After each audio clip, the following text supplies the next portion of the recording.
I'm a graduate of Parks College, started in the Air Force at Wright-Patterson, and was in the Air Force for 2 years and stayed an additional 6 years working in research. And then I returned to McDonnell Douglas and stayed there for 30 years, and finally ended up at Parks College again as an endowed chair. And at McDonnell Douglas, what was your work there? It involved a lot of high-speed work, hypersonics. We worked on things that flew from Mach 4 to Mach 12. Had some airplanes that flew Mach 12 all the way around the world. And just for the benefit of people, can you just explain what the Mach refers to? Mach number is how many faster than the speed of sound you are. So literally a Mach 12 airplane flies about 12,000 feet per second, or about 14,000 miles an hour. And it could fly all the way around the world. Almost built it.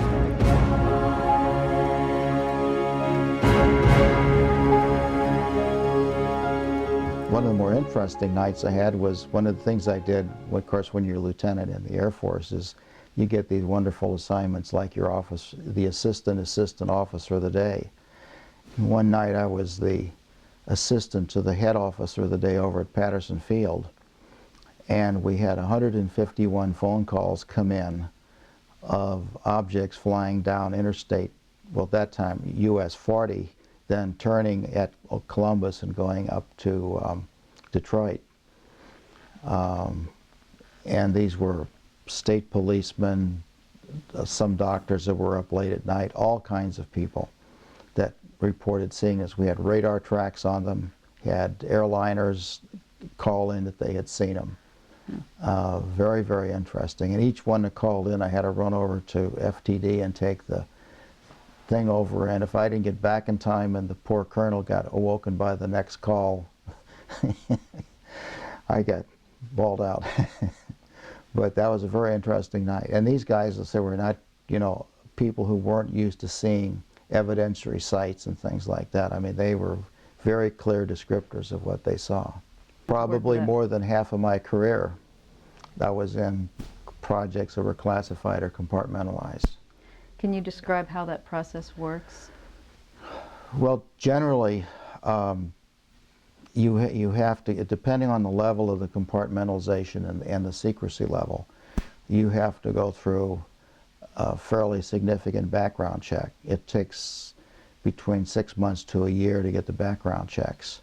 And then when you do that, then you generally, if you're in a very tight compartment, then you have to sign a statement that you will not divulge the existence of the project or even answer a question that could divulge the existence of the project. And it's not even on a need-to-know basis, it's on a basis of people being identified specifically to know what you're working on and directly associated with the project. So it's very closely contained material. If you have a covert project, the funding would come through a number of government sources, none of which would be identified to the workers. Whatever higher level people were involved in it, even they might not know where the funding came. It's just that you sign a contract with the U.S. government and the funding would show up at the right place at the right time. If there were non-earthbound sources of the information, you would, at least at the people that were doing the design work or doing the analysis work, would never have any idea of where it came from. All you would have to do is visit Russia to see how they did it. They would compartmentalize every project into what I used to call silos, and they would have a colonel or a colonel general sitting on top of that. And literally, they could not talk to anyone outside of that silo. And if someone else needed help, one person would be sent over to another place, sit down at a desk, look at a piece of paper, say, yes, I know what that problem is, here's the answer to it, and walk away. He would not even know what it was that he was working on. There's giant triangles that appear over Palmdale that move very slow. So they may be different triangles from. So they have these, the ones that I've heard about have these glow around them, and they're very large and very slow moving. So that's different, I think, than the ones that appear over Belgium and that are very fast moving. The ones that appeared over Belgium that moved very quickly in a few seconds, no, you can't explain that in unconventional physics. Just like if you use, by conventional physics, I mean engines and jet engines and rocket motors and propulsion systems as we know them today. You put fuel in, you burn something, and it produces thrust and it accelerates an object. In that context, no. And in that kind of physics, you cannot explain hardly any human beings living long enough to go much beyond the edge of our little solar system, because it takes almost 13 years to get to the outer edge where the Kuiper belt is and some of the outer things that are going around with Pluto and Charon and those things. So that's 26 years round trip. So you're not even out to the edge of the heliosphere where the edge of the sun's interaction is with free space. That's 3 light years away, and that would take 150 years. So in the conventional terms, no, you can't explain it. It has to be, if the physics that have to explain that are quantum physics in which things can appear to be almost 2 places at the same time and appear and reappear just like positrons and electrons do in some of the high energy particle colliders. It's probably not anything pushing it through the air. It's a coupling of the device with the energy that permeates space. Probably Tesla was as close to it when he said that if given the right energy system, the right electromagnetic spectrum, I can power a human base on Mars from Earth without any loss of energy. And in quantum physics and zero-point energy, that's a possibility. But literally, Sakharov and the number of people that were working on it, I think, are very, very convincing arguments that the fabric of space is like an ocean, an energy ocean in which solid energy is floating on it, and solid energy is the mass. And if that's true, then gravity waves exist, and in fact everything goes back to Heaviside equations, and it's waves, not particles. And the quantum is now not mass but time. And if that's true, then there's a whole different, you look at the whole universe in a different light. And then a lot of things become possible that we think impossible within our current understanding of what time and space and thrust and force and all that is. If they come from the other part of the universe, if there are craft that travel, galaxies on the average are 10 million light years away. And even our galaxy is about 100,000 light years across. All of the conventional thrust and force mechanisms that we conceive of just won't work in terms of human time frames. That's the only explanation I can get, is that if people are here from another civilization, then they've understood the finer points of quantum physics and how to couple that from particles into beings that can do what particles can do now. When I was at Wright-Patterson, we had the flying saucers that went up. I think they covered the distance from Columbus to Detroit in something like equivalent of about 20,000 miles an hour. I don't think anyone in the ordinary aerospace business would have had any knowledge of what they were even talking about if you mentioned quantum physics, or wormholes, or the type of things we know now, because if you went to CERN and talked to the particle physicists, they would tell you certainly some of this was possible, because they see it all the time. Where they think they see mass, they really see energy frozen in a time quantum, and what they're seeing is just is really a frozen bundle of energy, and it moves back and forth almost without any restriction. I thought there were enough credible stories that I may not be able to explain them, but they weren't phenomenon that were people's imagination. Whatever they saw was real, but I couldn't explain how it was real, what made it real. But I think they saw what they saw. Near St. Louis, there was a fairly large triangular object seen, and it covered the distance down to South St. Louis. In some of its sightings, it was moving relatively benignly, but then it literally jumped about 20 miles in a couple of seconds. And I've received a lot of phone calls from the local newspapers and TV stations as how can that be? And I said, I don't know how it can be, except if you explain it through something like a quantum physics explanation of time and space, relationships that give you time and space travel. But other than that, there's no way I know that I can put the biggest rocket engine I could think of on it. It still couldn't get there at that speed. And the noise and the sound you would make doing something like that would wake everybody up for 10 miles. And it made no sound at all. It starts out at hover, and it literally almost disappears and pops over here. So it's not like a cartoon where it goes whoosh. It's almost like it disappears and comes up over here. At least the descriptions that some of the police officers gave to it. A lot of combat pilots routinely go up to 7 and 8 Gs, but that's a very specific direction. That's from your head downward along the axis of your spine. If you were to take that, what's called eyeballs in, which is when you accelerate, the force is this way, you literally would have your eyeballs compressed out of their sockets and you'd have brain damage.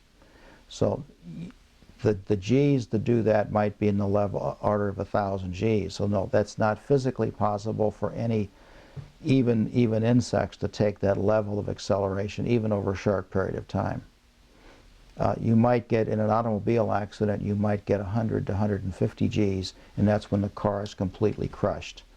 So that's what would happen to a human being if that were a conventional force accelerator. So it's not a conventional force accelerator, because if there's people in them, human beings in them, or a being in them that isn't crushed, then it has to be a different way of doing it. The hard part is to find a way to physically do that. You know, there are people who've been experimenting with zero-point energy or try to tap zero-point energy for years. Every once in a while someone will do it accidentally. They'll call it cold fusion, but I don't think it's cold fusion. I just think it's a zero-point energy tap. Except for 3 people that I know, no one has been able to control it. When it happens for a short period of time, and it's almost always destructive.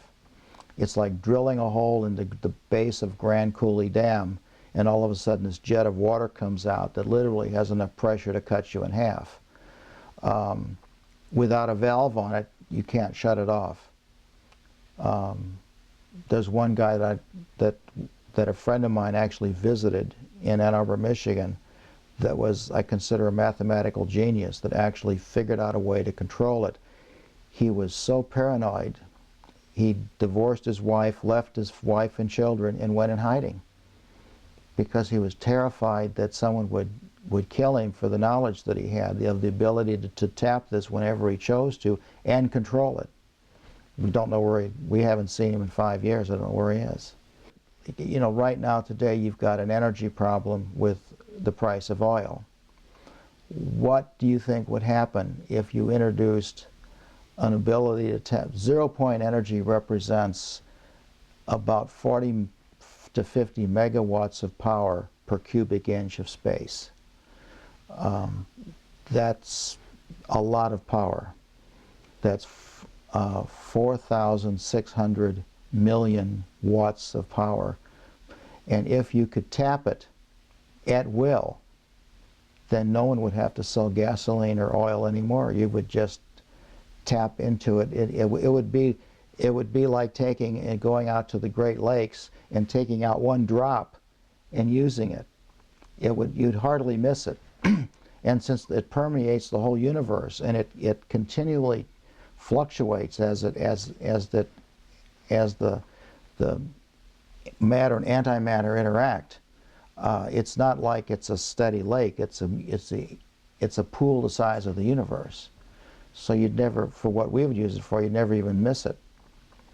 The only thing this one guy claimed that happened is, if you bottle it and move it to another location and release it, he sounded exactly like Mr. Spock. He said you create a tear in the time domain of the local space and actually cause a problem, which he claims he did, and he will never do it again, which is bottle and move it. The other part is that it doesn't work on conventional jet engines.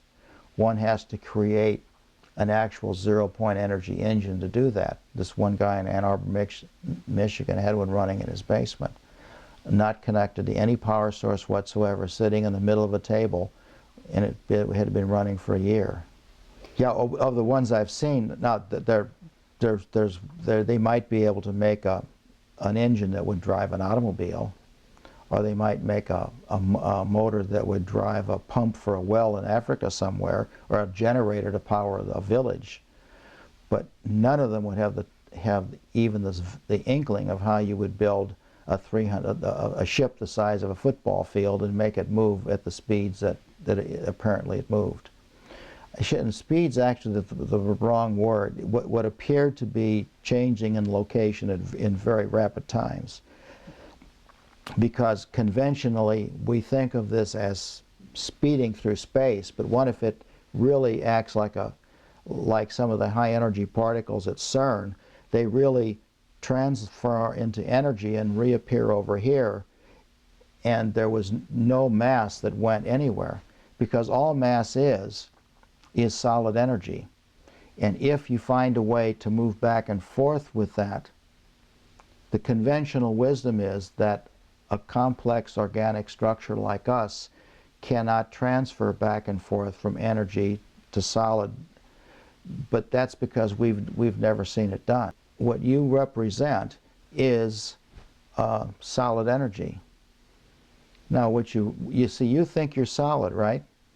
In fact, the distance between the atoms in your body are almost exactly relatively proportional to the same distance as the planets around the sun. So in fact, if you could look at your individual atoms, you would be 98% space. If you were the equivalent of a neutron star, which is only the nucleus and the electrons compressed, you would fit on the point of a pin. So when you really get down to what you're made out of, the total the total state of you is on the point of a pin. James S. McDonald actually had an institute to study paranormal psychology. That's why his airplanes were named Banshee and Phantom. He was an Irishman who was Scotsman, very much interested in the spiritual world and the paranormal. And he had part of his research department working with a foundation he had to study the paranormal.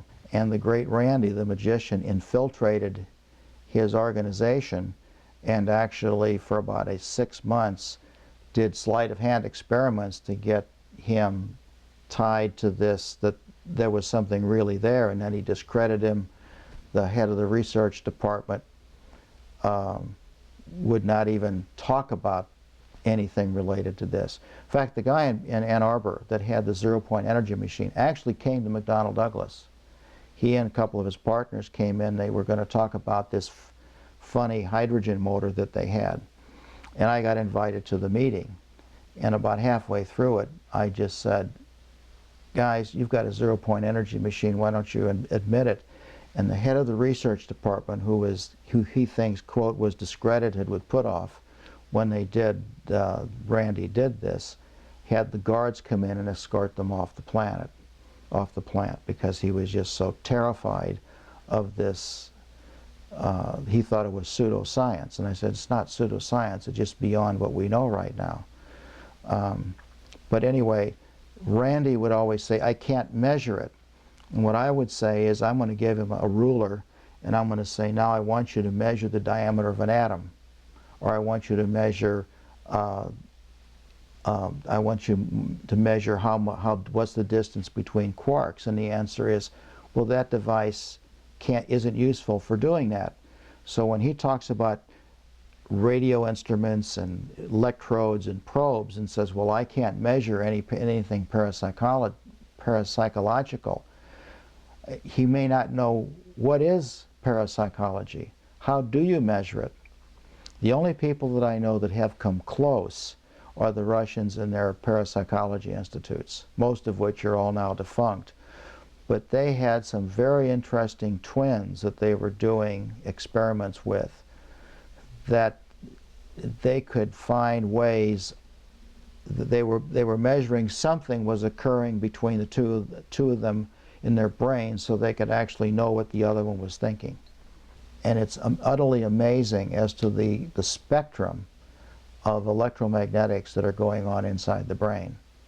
The Russians have done a lot with what's called scalar waves and different spectrum electromagnetics within the brain, and they're convinced that you could explain parapsychology if you could ever find out what it is that you have to measure to prove that it's occurring.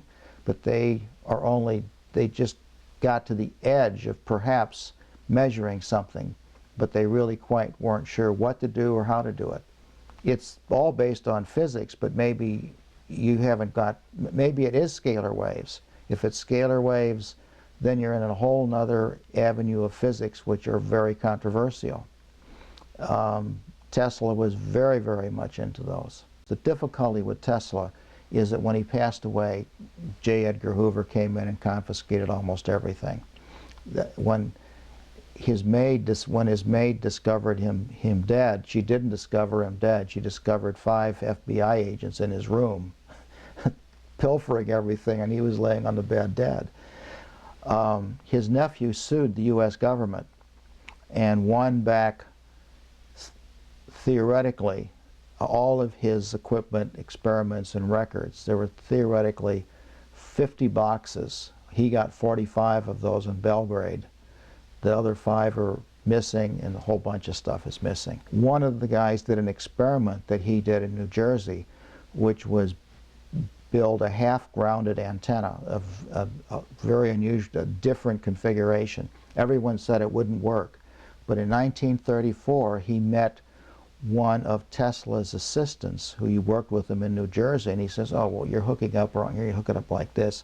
So in a rainstorm in Massachusetts, they hooked a little 10-watt receiver transmitter up, and the other guy went 50 miles away on the other side of a mountain, and in a rainstorm, they held a conversation over that antenna system without any noise, static, or anything else on it.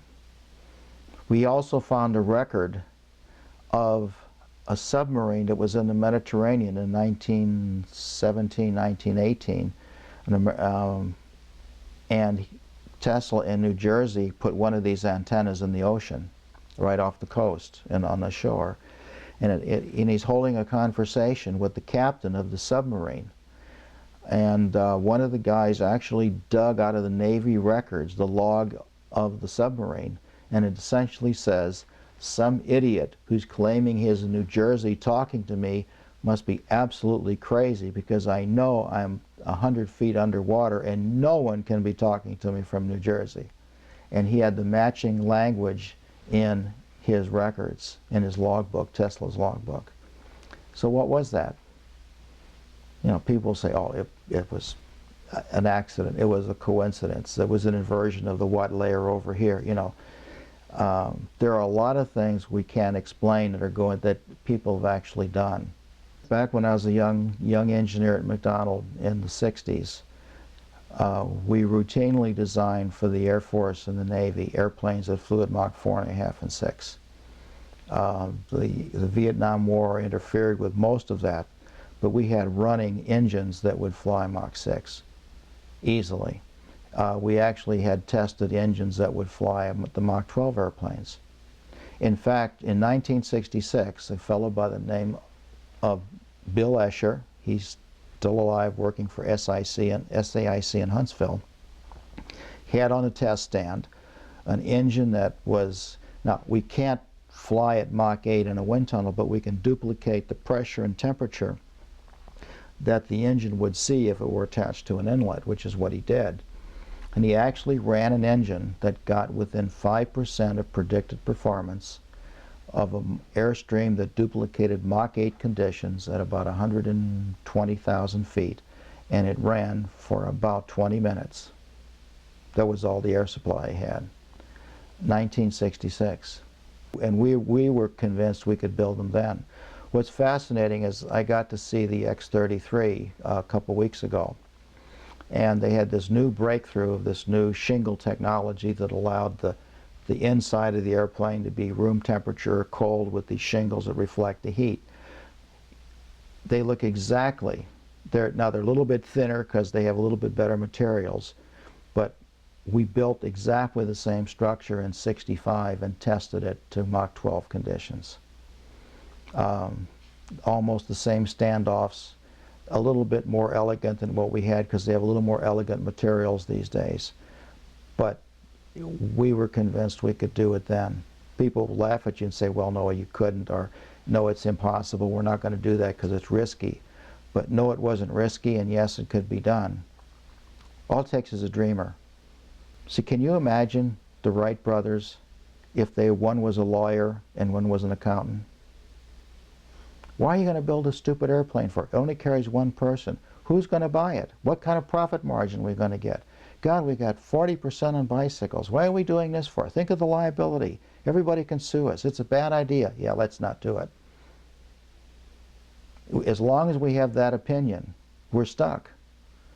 What you have to say is, by gosh, it's something that no one's ever done before. Let's try it. If I were to look at, since my first introduction to UFOs as a young lieutenant, to today, I would say you have to look at, first of all, I believe there's a large number of covert projects that go on in the United States that none of us are ever aware of. And if you see some of those things, they probably bend your mind and they don't fit your conception of what an airplane or whatever it is. And so it seems to you to be a UFO. So I think maybe a large fraction of those are covert projects that we're doing or someone's doing that are earthbound and human beings, and if you really knew what was behind them, you would say, yes, I can see how that works. But then I think it's like Project Blue Book. There's this hardcore 10, 15% or 20% that don't fit any explanation other than the fact that the individuals, the beings that are in them and came here by way of a process that we're not familiar with, that is time-space travel. And I firmly believe that some of those are like that. The history of the world has been that the wrong individual getting that information can use it for a lot of destructive things. Not everyone would use it for the betterment. Almost anything you can think of can be turned around to be used as a weapon. And when you get into these kind of energy time transitions, whatever, and that's, I can't think of the best word. It's what Tom Bearden says, that they could be used to just wipe out whole segments of the population and the Earth, as well as they could be made to liberate us from all dependence on fossil fuels. Well, first of all, the ballistic missile defense system is probably a pipe dream in the sense that if what it's designed for is that you know where it's coming from. And when we had Russia, there was a 50-50 chance that you knew about where it would be coming from. With the rogue nations we have today, it's absolutely ludicrous. It's the guy who walks in with the briefcase with... Remember that in the 50s, they built a nuclear warhead that fit inside a Sparrow, AIM-7 Sparrow, which has an 8-inch diameter body. And that was a quarter-kiloton weapon. That'll fit inside any briefcase you can think of. Now, the guy may die carrying it, but he's going to die anyway, so what difference does it make? I'm far more feared of that than... If beings can travel in time-space, then anything we would put in orbit as a weapon would be like going against Genghis Khan with a firecracker. You know, it doesn't make sense. You know, when we talk about zero-point energy, what that means is that when everything comes down to rest, there's still energy left. It's like sea level in the ocean. And there is a constant flow of energy between matter and antimatter as it annihilates itself and recreates itself. It occurs in stars. All of these big star factories you see now with Hubble is a continual exchange of energy. And although the average is zero, that zero may be a pretty high level above nothing at all. And what Sakharov and some of the physicists said is that it's this level that creates the background for the universe to exist. There's a group of Russians that used that tube to repeat an experiment that Tesla ran in Colorado Springs. When he ran it, he actually he tapped so much energy that the electric energy flowed back through the wire and actually destroyed the power station at Colorado Springs. And when the Russians repeated it at Moscow Aviation Institute, they blew up the 1 megawatt power station at MAI. This was 1980. When I got involved in space again with Sandy McDonald and we started what eventually became National Aerospace Plane, I met a group of Russians over in England at a conference, and one of them had been involved in transmitting energy from an antenna on the ground to a satellite in orbit back down to Moscow with only about 10-15% losses. And he said the reason we can do this is a scalar wave projector, and here's what it uses. And he opens up his loose leaf binder and says, now you can't take any pictures of this or make any sketches, just look at it, and lo and behold, there's the tube I saw in Smiljan, Yugoslavia. And this was the antenna that what Caspar Weinberger was saying was the anti-ballistic missile thing. And he told me even then, he says, you know, if you ever go in the building, all you're going to see is an empty concrete building with a couple of cables, because it's not an anti-ballistic missile radar, it's a scalar wave transmitter. And finally, when the DOD got in there, they found an empty concrete building with a couple of wires in it, and he said, oh, they pulled everything out. And Victor says it never was in there.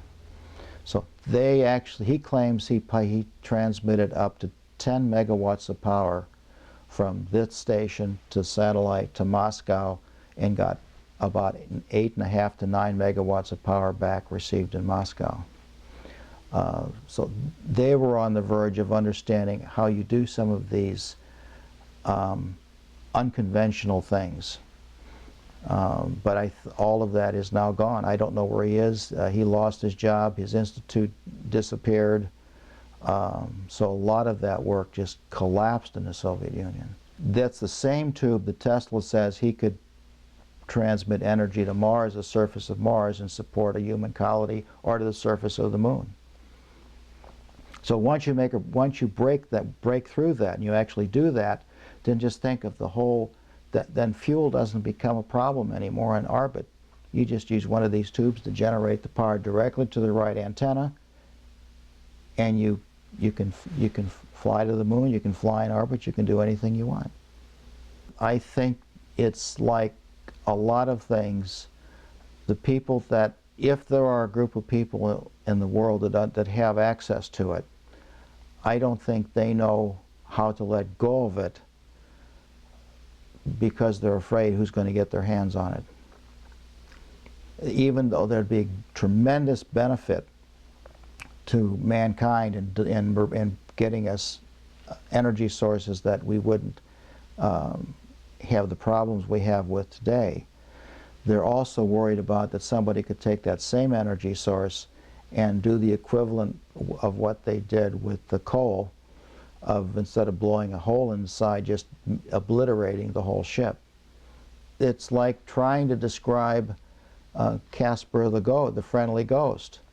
You might see a cartoon of him, but you don't know how big he is, you don't know where his funding comes from, you don't know how many there are, because of the compartmentalization and the oath that people have to take. I mean, I know people today that worked on one of the things that I worked on, that if you asked them, do you recognize this name, they would, even if I can show it to you on the internet. There's some things that have come up recently on the internet where some of the stuff that I was associated with, their names are now on the internet. They would say, no, I have no idea what you're talking about. In their 70s now. But they still absolutely would never admit that they even know what you're talking about. So you don't know. You have no idea. But it's probably larger than you think. And again, that there's a reason for it, and that is you don't want people who would be hostile to you to know what it is you could do to them if they really caused a major catastrophe. Because if they knew that, you wouldn't prevent them from doing it, they would just do it another way. And that's the hard thing to do this today. I mean, who would ever think in Japan that a group of Japanese citizens, who are normally the most controlled individuals you've ever seen, would release sarin gas in their underground metropolitan train system? It just blew my mind that they did that. The possibilities of UFOs are much superior than we think. Really, probably it's hard to say that unidentified flying objects fly. What does it mean, fly? A plane flies because it has a sort of importance, but probably